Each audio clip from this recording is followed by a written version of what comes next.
এখনই একটা ম্যাচ হচ্ছে, রাতে একটা ম্যাচ হলো, আবার ম্যাচ হবে, আমরা কিন্তু সবগুলো ম্যাচ দেখতে পাচ্ছি না। সো এই দল সংখ্যা বাড়ার কারণে কি যেই সব দল ধর অনেক স্ট্রাগল করে এসেছে তাদের যে কৃতিত্ব বা তাদেরকে যেই মূল্যায়ন করা দরকার সেটা কি ফিফা করতে পারবে, বা আদত ফ্যানরা কি সেই মানে মর্মটা বুঝতে পারবে কিনা এই টাইম জোনের কারণে, এতগুলো ম্যাচের কারণে? আমি বলবো যে এই ওয়ার্ল্ড কাপে যে ছোট ছোট টিম যারা কিনা প্রথমবারের মতন এসছে বা অনেক স্ট্রাগল করে এসছে, তাদের জন্য আসলে যতটুকু না পারফরমেন্সটা এখানে দেখানোর ব্যাপার, তার থেকে বেশি এই যে ওয়ার্ল্ড কাপের এত বড় স্টেজে খেলছে এবং এটা খেলার কারণে তারা কিন্তু বেশ বড় একটা ফাইন্যান্সিয়াল কন্ট্রিবিউশন পাবে।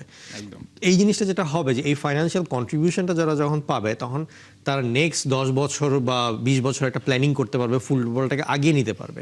এই যে দেখেন আপনার 1998 সালে কিন্তু 32টা দল ছিল, তার আগে কিন্তু বেশ কয়েকটা ওয়ার্ল্ড কাপে শুধু 24টা দল ছিল, তারও আগে ছিল 16 এবং শুরু হয়েছিল 10টা বা 13টা এরকম ভাবে নিয়ে। তো ফিফা যে এই যে আপনার দলগুলো বাড়াচ্ছে, এই দলগুলো বাড়ানোর পার্টিসিপেশনের কারণে যেটা হয়, তারা যখন এই টাকাটা পায় তারা তাদেরকে নিজেদেরকে আরও বেশি উন্নত করে ফেলে, এবং যার ফলে আপনি দেখবেন গতবারের ওয়ার্ল্ড কাপে মরক্কো কিন্তু সেমিফাইনালে গেল, কিন্তু এরকম মরক্কো যে সেমিফাইনালে যাবে এটা কিন্তু আমরা 40-50 বছর আগে চিন্তাও করতে পারতাম না। তো এই যে দলগুলো বাড়াচ্ছে এবং তারা যে ফাইন্যান্সিয়াল কন্ট্রিবিউশনটা পাচ্ছে, এটার পরে যেটা হচ্ছে তারা ফুটবলটাকে উন্নত করতে পারছে, এবং যত বেশি কম্পিটিটিভ দল ওয়ার্ল্ড কাপে আসা শুরু করবে তত বেশি ফুটবলটা কিন্তু কোয়ালিটি বাড়তে থাকবে। তো এখন আসলে এই ওয়ার্ল্ড কাপের জন্য আমাদেরকে আসলে, আমার মতে এটা পার্সোনালি আমার একটা ধারণা যে আমাদেরকে আসলে কনসিডার করা উচিত রাউন্ড অফ 32 থেকে। আমরা যে অ্যাকচুয়াল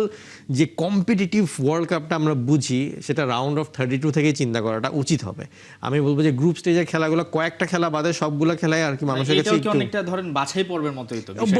বলতে পারেন, যেটা বাছাই পর্বের মতো, বাছাই পর্বটা দিয়ে বিশ্বকাপ শুরু হয়ে গেছে। যেরকম ধরেন আপনি যে মেক্সিকো যে জিতলো কিন্তু বলাই যায় তারা নকআউটে উঠে গেছে, কারণ যদি থার্ড পজিশনের টিমও আসে তখন কিন্তু তারা 2 গোলের একটা অ্যাডভান্টেজ আছে, এই সব ব্যাপারগুলো চলে আসবে। সো এই ক্ষেত্রে আমি আর কি বলতে চাই যে এবারের ওয়ার্ল্ড কাপে আসল আকর্ষণটা শুরু হবে রাউন্ড অফ 32 থেকে।